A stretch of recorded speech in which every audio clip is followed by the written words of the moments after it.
What's going on, retro gaming fans, and welcome to Rehab Gaming Gear Review, where today we're going to be reviewing the Lomvum digital multimeter, and it looks like this is going to be the T28C variant. So stay tuned and we'll get right at it.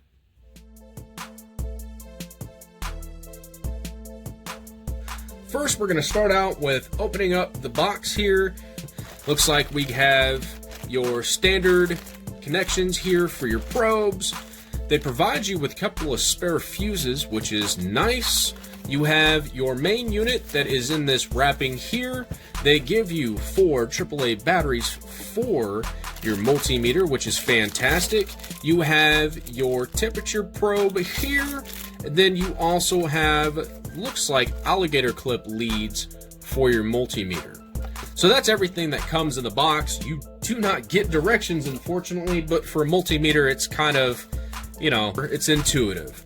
So we'll go ahead and pull the main unit out of the bag here. Overall impression, starting off, it feels a little cheap. It's not actually that bad. It has a magnet here where you can actually stick it up against something. Like if you have something on your workbench that you can put the magnet up against to hold it, that is fantastic.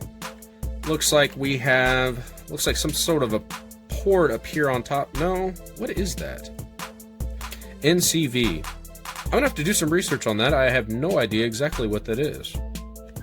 But it looks like you also have a LED up here for a light, which is great. Your probes clip to the back of the multimeter, another great feature. And it looks like you have some other functions you can use up here.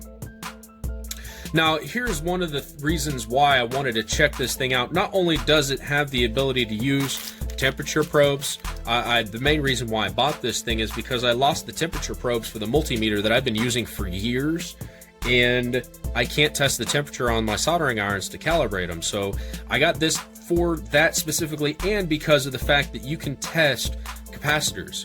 You can actually go up to, looks like 100 microfarad or so, which is fairly decent. You can test capacitors with this unit, which is great. Of course, it has to be out of circuit. So first things first, let's get some batteries in this puppy and power it on.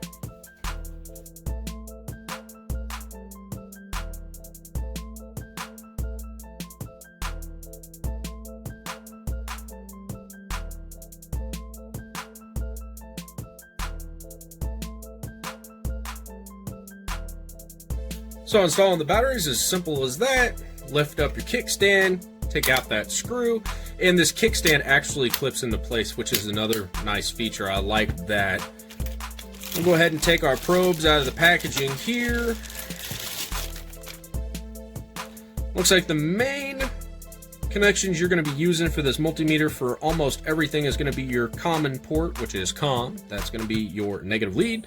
Then voltage, ohms, hertz, capacitance, all of that's going to be over here on this connection on the right hand side.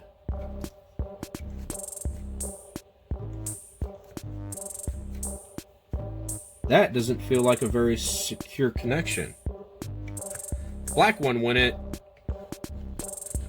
solidly. This one, I don't like that. Well, let's pull this black probe out and see how it looks like. Well, that might be why. So if you look down in there, you see the black connector is a little further out towards the end. The positive connector is a little more receded down in there. I mean, they are the same size. Let me tweak with this and see if I can get it a little better fit. Alright, so what I ended up having to do is, I'll kind of give you a comparison shot here. So you see the negative probe, those connections are a little further closer together right here for the, I guess we'll call them wings or so. It looks like it has 4 sections of those wings right here. I ended up taking a pair of tweezers, sticking it down in here inside the connector, and what I did is I actually spread out these little connection posts right here to get a little bit better connection, and that feels a heck of a lot better. It actually feels like that thing is connecting and hitting that connection point. So looks like we found hiccup number 1 with this multimeter. You're probably gonna have to double check your leads, make sure that they fit inside snugly, because if the inside of that connector isn't actually hitting that little connector ring on the inside, you're not gonna be measuring anything. So let's see, power on the unit. Maybe. Oh, it's a dial. Okay. So it looks like you have to rotate the dial for it to turn on. And that's how you turn on your backlight. I like that. That's pretty cool. I wonder if you hold it down if it turns on the flashlight, and it does. You hold down that button and it turns on your flashlight. Okay, come on. Turn off the flashlight. There we go. Perfect. It's your function button over here. Okay.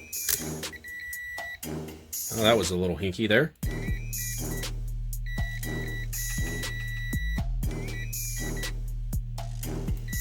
Well, look at that.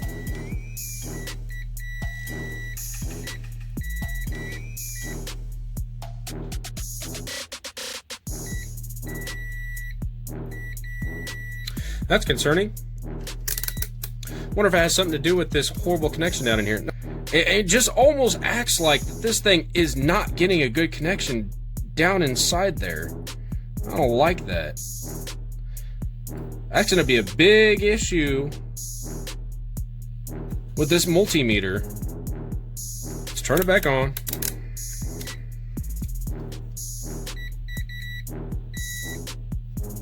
Man, these probes almost act like there's a break in them. You know, it makes me wonder if there's something on the outside of these probes from the manufacturing process that's preventing connectivity. Oh, that's a lot better. Okay, so I'm actually going to take some isopropyl alcohol and a rag. I'm going to clean these probes off because I think there's some type of residue that's on there that's preventing this from being able to read the probes accurately. So give me a second, I'm going to do that. Alrighty, I got the isopropyl alcohol out with rag, cleaned off the probes.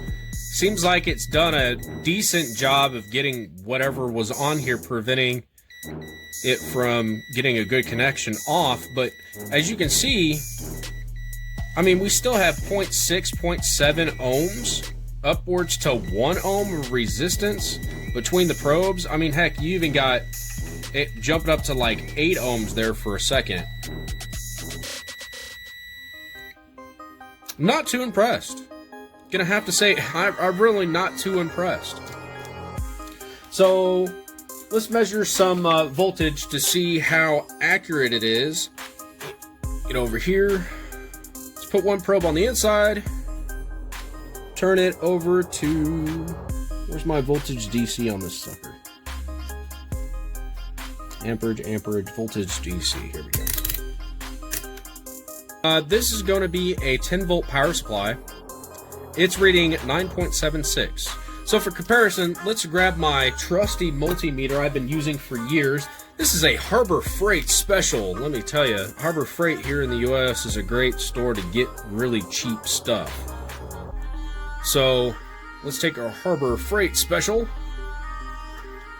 Test this. Oh, wait a minute. I'm still on continuity.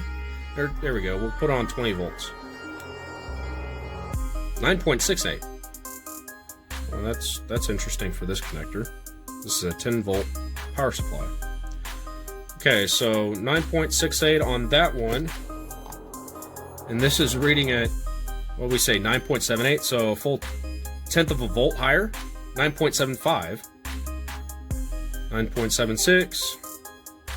9.76. You know, here's what I'm going to do. I'm going to take these probes out. I'm going to see if these probes will fit in here. Ooh, those are loose. Those are really, really loose. but let's see if it works. Alright, come here, little DC plug. Put it in here. Voltage, 9.76. Okay, so it's not an issue with the probes. Looks like the multimeter in itself is picking up 9.76 volts. Well, it's good that I actually have two multimeters to test them against one another to see how far one is out of spec from the other. But the problem is I've had this for years. I have not calibrated it with a power supply with a set voltage. I don't think I ever did that, to be honest with you. So I don't even know how far out of calibration that one would be, but it seems like it was a little better constructed. I mean, even with these probe points here with the connections that go into the main board, it seems like it was better constructed than this thing here. So yeah, these probe points seem a little mushy. As you can tell, when I'm stabbing the top of this thing, it's leaving a little dent here. These are hard plastic. I mean, it leaves a dent, but not like this. It doesn't recover though. That's the interesting part, is this does not recover because it's harder. This does recover because it's softer. I guess you get what you get. So I actually am going to take my old and trusty, set it off to the side. Let's get out a circuit board and test some circuits. This is going to be an old circuit board from my display monitor, and we will put it to continuity mode. Let's test the ground plane. So we'll come over here. Come over here. Ground plane. Oh, look at that. 0.02 to 0.00 ohms. That's what I expected to see from this meter. Okay, that's a lot better.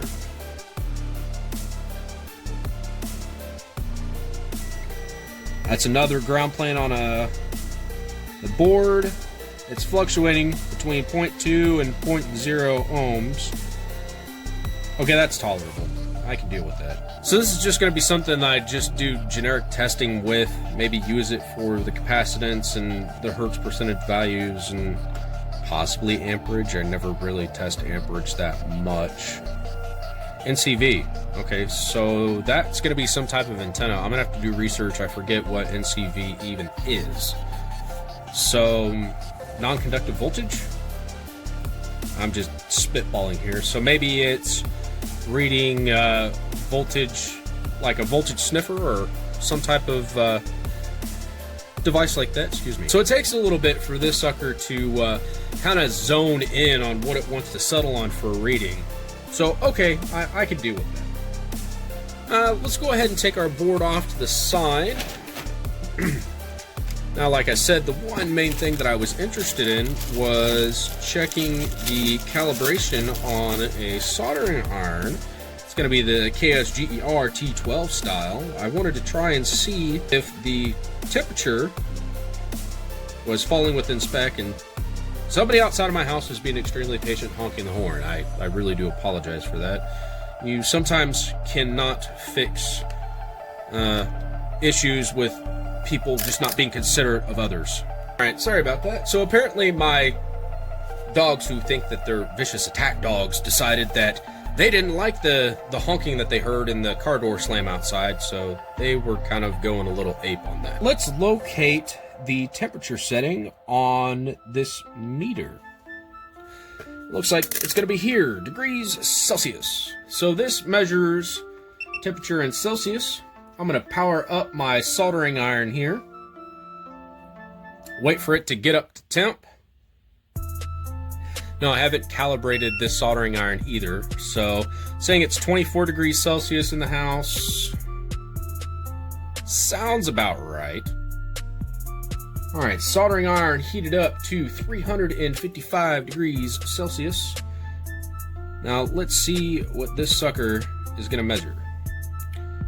Slowly climbing. There we go. 196, 189, 196. This isn't the best way to check the temperature on your soldering iron, let me tell you. Okay, let's test the temperature further up. 101, 104. Okay. 86 on the collar. Okay, that seems a little plausible. 135, 167, 184, 190, ooh, 205. Yeah, that seems about right. Good, good. 270. Right here at the tip, we're at 200.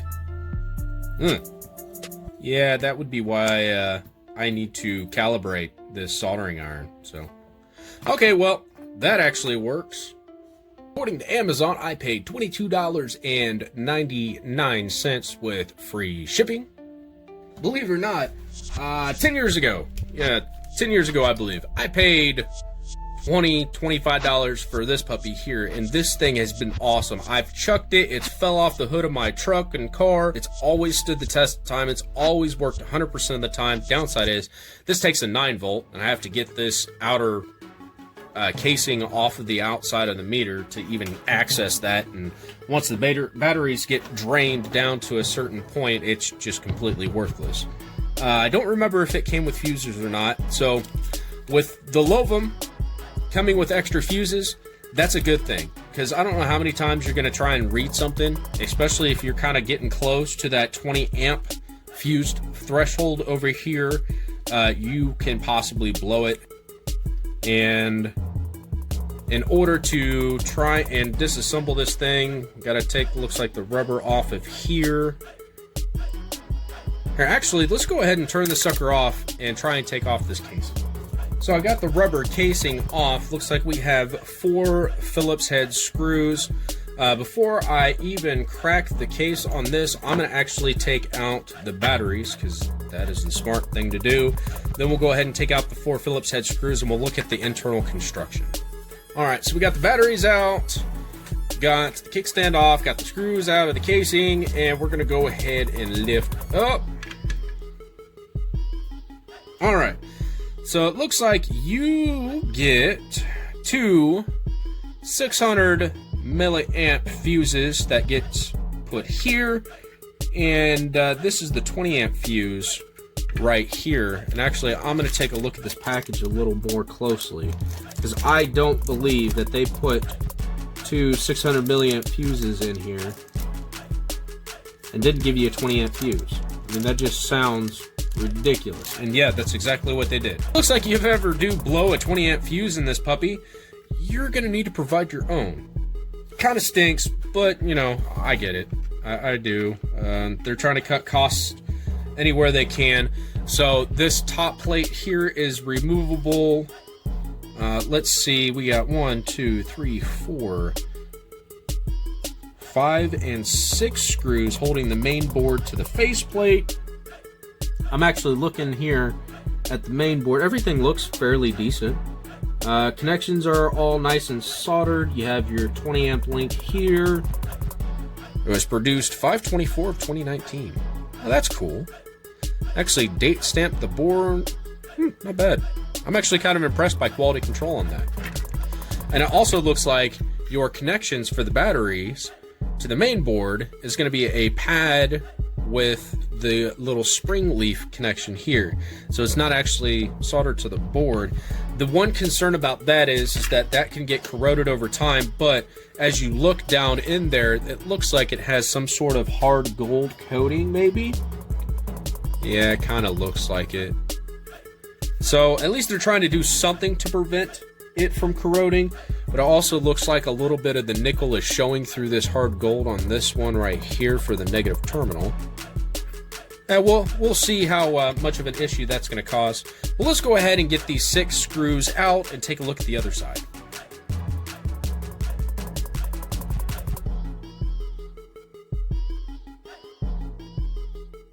Now that we got all 6 screws taken out, we'll go ahead and try and lift out this main board. So the probe connections right here actually go down inside the housing of this red plastic.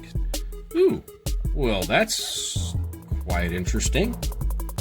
So it looks like when you're changing the settings on your multimeter, what it does is these contacts that are laid into the dial make contact with certain traces that connect the circuit Interesting design.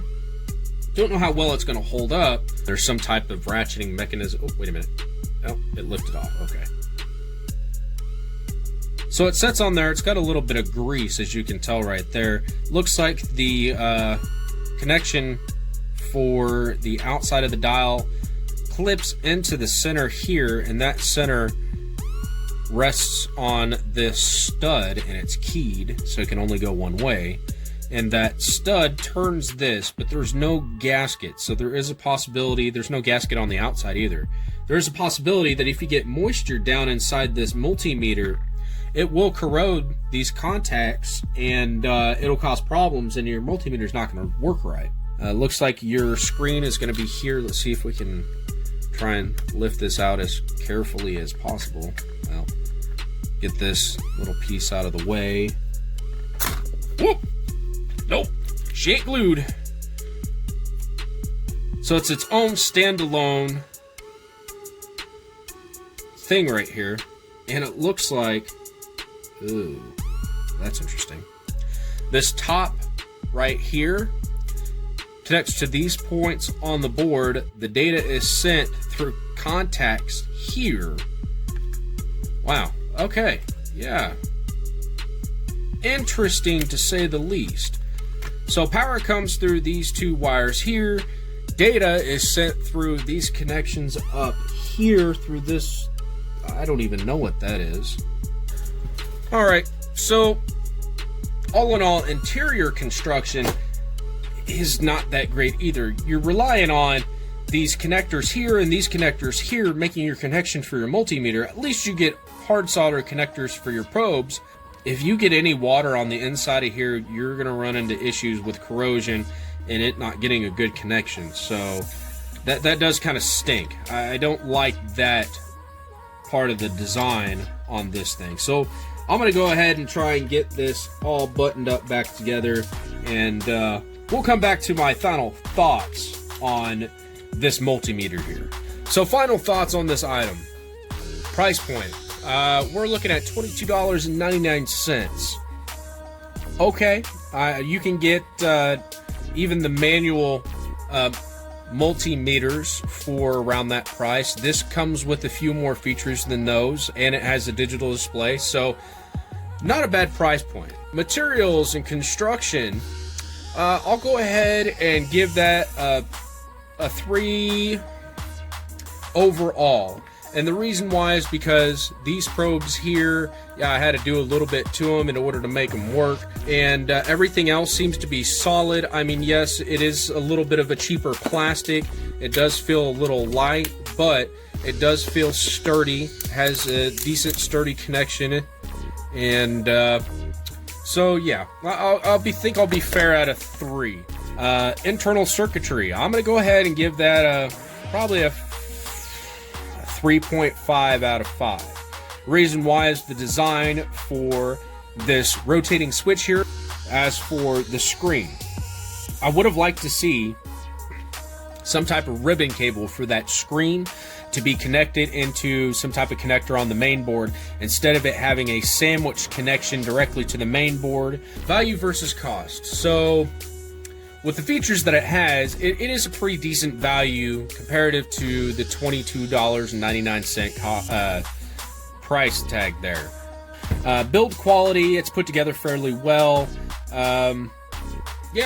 Overall rating, I'll give it a 3.5 out of 5. You know, you can go out there and get a fluke meter or something like that, spend $50 or so. You can spend upwards of $100 and get some really good ones. But if you're just getting started, I'd get it. So without further ado, that concludes this episode of Rehab Gaming Gear Review for the Lomvum T 28C. If you liked this episode, please go ahead and hit the like button below. Also, if you're new to the channel, please feel free to hit that subscribe button. We also have links for our social media pages in the description, and we'll go ahead and include the link for the Amazon listing for this multimeter also in the description. So without further ado, thank you for stopping by, and we hope you have a wonderful day.